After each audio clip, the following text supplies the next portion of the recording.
Et salut les gars, j'espère que vous allez bien. On se retrouve pour une nouvelle vidéo dans laquelle on va faire une remorque monoroue motorisée à panneaux solaires. Donc on va faire deux vidéos de à peu près 15 minutes chacune. Et si vous voulez savoir comment faire ça, bah faudra regarder les deux vidéos. Donc je peux vous dire que bonne vidéo maintenant et dites ce que vous en pensez dans les commentaires, ça nous ferait plaisir. Et abonnez-vous. Donc, pour vous donner une petite idée, ça nous a pris à peu près 4 mois en cherchant les idées. Au niveau du prix, ça nous a coûté 350 € sans la ferraille.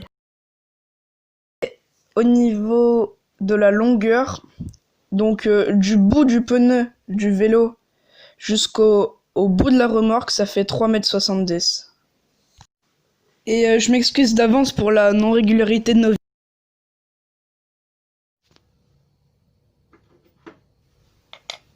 Bon, à l'arrière du vélo, comme ça, il y a deux petits trous en 5 mm, déjà taraudés.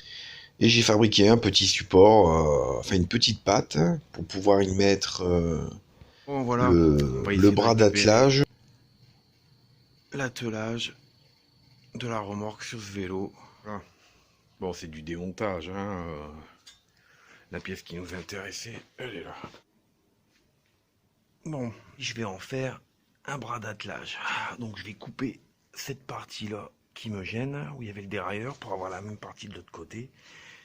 On va dégager ce qui est là, les supports de frein qui m'embêtent.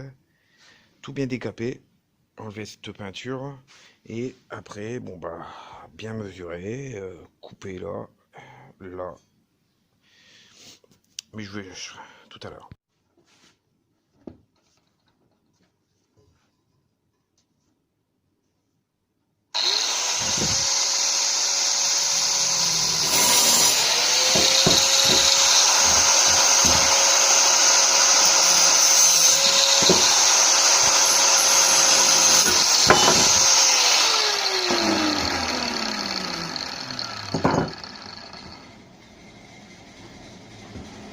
Contrax 13 8.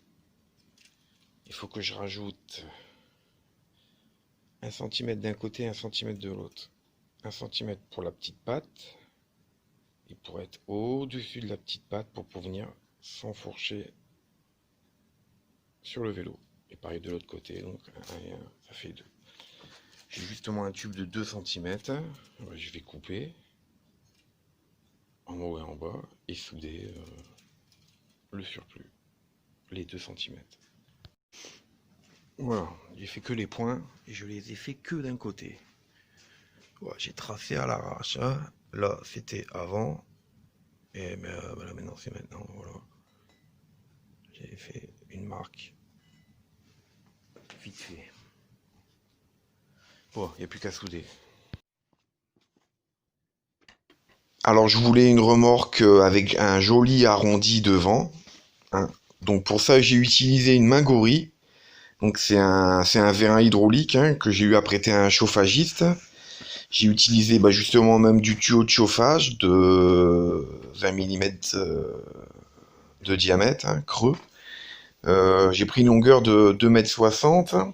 J'ai tracé au milieu le centre et j'ai fait un trait tous les 6 cm.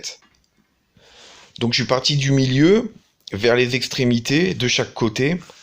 Donc un trait tous les 6 cm avec une pression hydraulique de 4 coups, 4 à 6 coups en fonction du cintrage.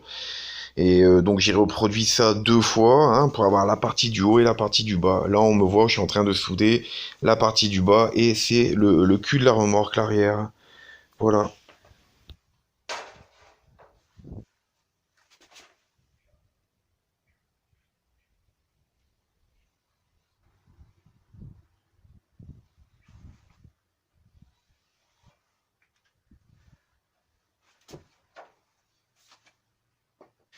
Alors, avec du profilé en 3 par 3.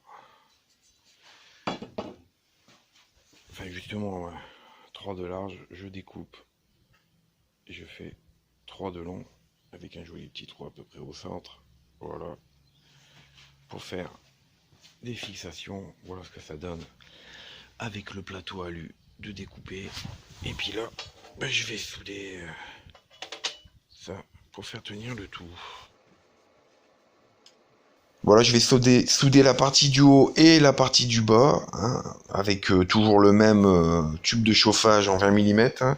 Je le mets, les deux arceaux et bas, ils sont à peu près à 28 cm l'un de l'autre, ce qui fait donc une hauteur de remorque pure de 30 cm. Tant bien que mal, l'arceau du haut, pour dire que ce soit à peu près parallèle à en bas, en calant comme on peut. Hein. Le tout c'est que ce soit de niveau et bien droit. Salut. Alors là, qu'est-ce qu'on va faire, papa?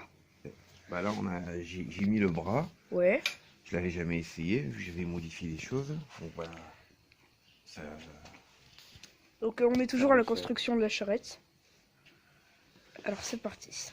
là, on va souder une Attendez, ça patte là comme ça, Ouais. une autre là à peu près, avec un pivot. Ça, ce sera le pivot de la charrette. Et on aura un autre là après. Mais on refera les vidéos quand déjà la pièce elle sera montée là et là. On vous montre ce que ça donne en... Voilà, comme ça, avec la roue et la charrette et le vélo. Et on a mesuré, ça fait à peu près 3,70 m. Voilà, j'ai commencé à faire la pièce. Donc là, on a poli tout. Et là, c'est l'arrondi que je vais creuser pour venir souder sur cette partie-là. C'est propre là. Voilà. Et ça, c'est du boulot. On va faire l'autre. Je vais faire l'autre, exactement la même. Voilà, donc ça sert à rien que je filme.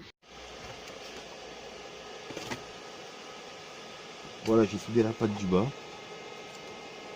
Et on va souder celle du haut. J'ai mis une tige pour dire que ça nous guide un peu plus pour être bien dans l'axe, pour que ça tourne comme il faut. C'est chaud encore, hein. Je filme là. Donc voilà, j'ai soudé les deux petites pattes. Ça, c'est l'axe qui va venir là, que je vais couper à la bonne longueur. Avec, je vais mettre des bagues de pommelle de porte. J'ai trouvé un truc qui a bon diamètre. Voilà, je ramasserai après.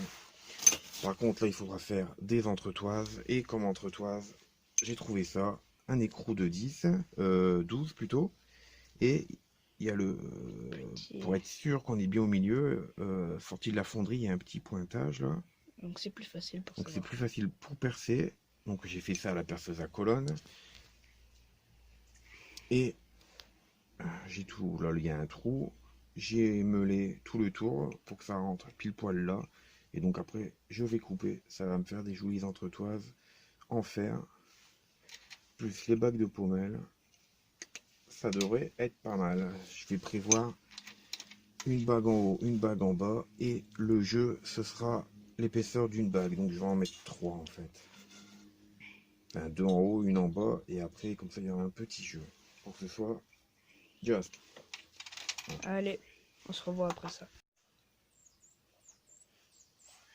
Bon voilà, bah, l'entretoise. Je vais l'engager. J'ai gardé les vis parce que je vais les couper après. De toute façon, j'ai à l'intérieur percé assez. Et puis, ça permet en même temps de voir si c'est bien droit. Et ça donne ça au Et final. ça va donner ça au final. Voilà. Là, l'entretoise, je l'ai soudé. Donc voilà ce que ça donne une fois que ça on l'a fait. Ça peut tourner. Voilà. Il nous reste à faire un truc pour que ça aille de haut en bas. Et on l'accrochera à la charrette. Ça peut tourner comme ça, la charrette elle ira de gauche à droite. Et elle reste pas bloquée derrière le vélo. Ça va venir là comme ça. Et ça fera Pour de haut faire en le bas. pivot. Et le pivot, il se fera là. Et là, la charrette de haut en bas. Renfort là aussi. De chaque côté. C'est le fameux pivot.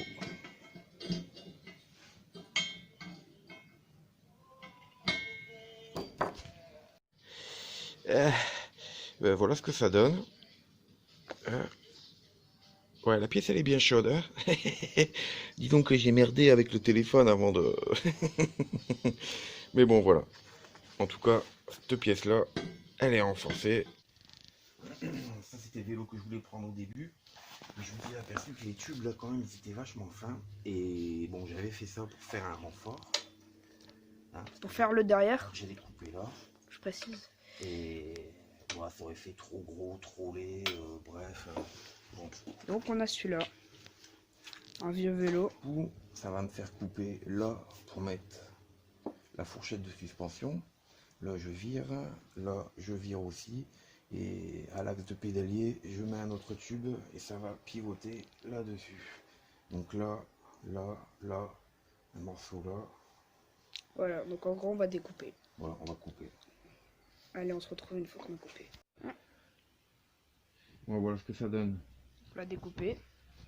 Donc là, j'ai préféré garder ça et ça pour voir à peu près, vu que je vais mettre la suspension là ou là, je sais pas trop comment me démerder. Elle sera peut-être même comme ça que je vais regretter d'avoir coupé des tubes et tout. Enfin bref, on verra bien.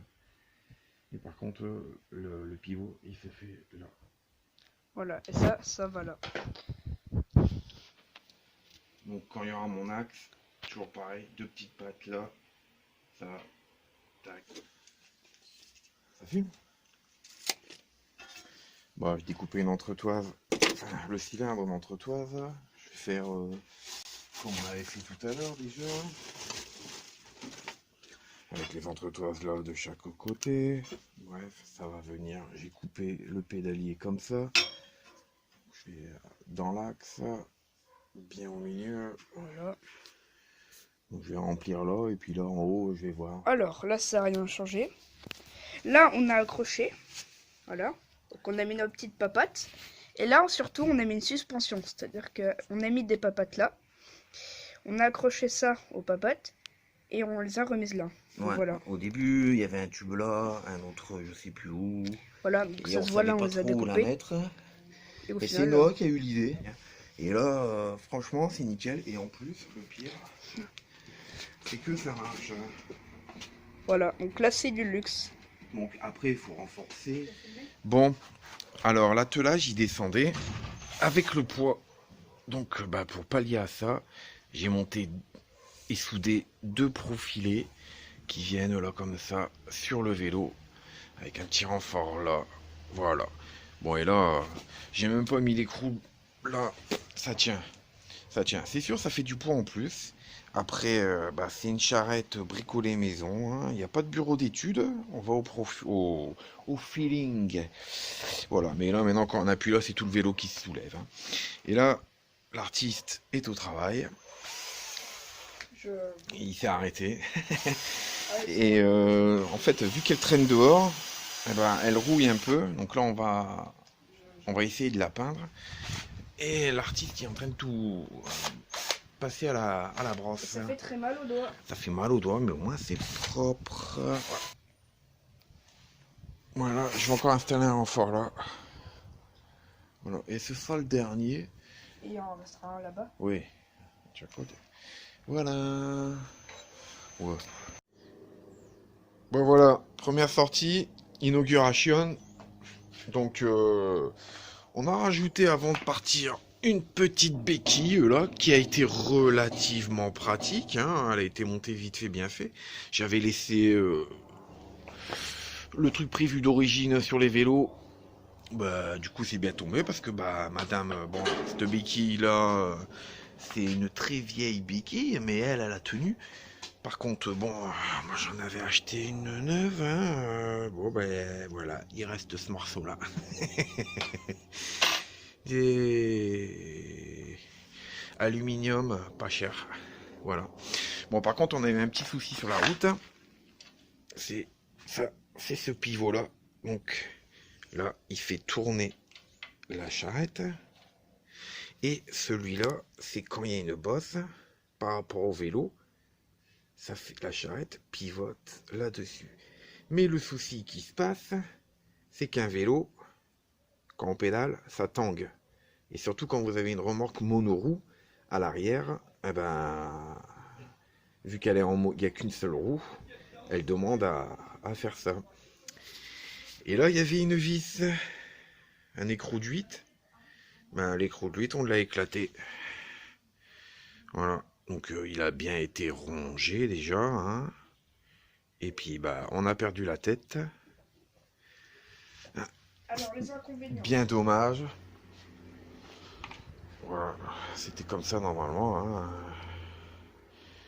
Et maintenant, c'est comme ça. Donc, de toute façon, ce pivot, je vais l'enlever. Parce que, d'une, c'est chiant. Avec la monoroue, voilà. Je me retrouve avec une remorque qui arrête pas de faire ça. Et franchement, bah, je me mets à la place du chien. C'est pas cool. Il aime pas. Voilà. Sinon, la suspension, nickel. Ah, malgré que c'est une suspension de merde, bah, on l'a détendu un petit peu d'huile. Et puis bon, bah, pour l'instant. Et sinon, tout le reste, il a tenu.